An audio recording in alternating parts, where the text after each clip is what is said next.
はい、どうも、ともすのやむです。今日はね、私のね、家の洗濯機なんですけども、すんごい音がするんでね、ちょっとね、試してみましょう。はい、いきますよ。スタートボタン押します。お、起動しましたね。早速起動ですよ。お、そろそろ起動しますよ。お、動き始めましたよ。お、水がね、入りました。水が。これから、起動し始めますからね。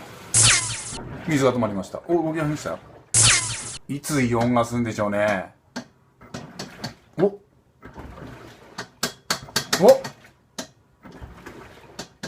変な音。お、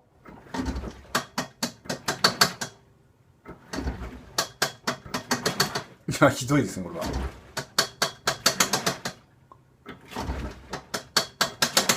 おお、すげえでかい音が。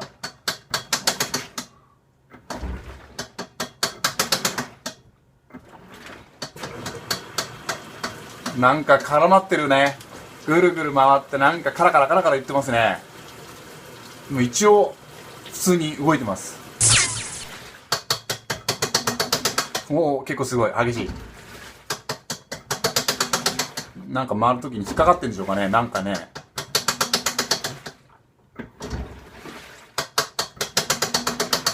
すごい音がしますよ。なかなかの音ですよ。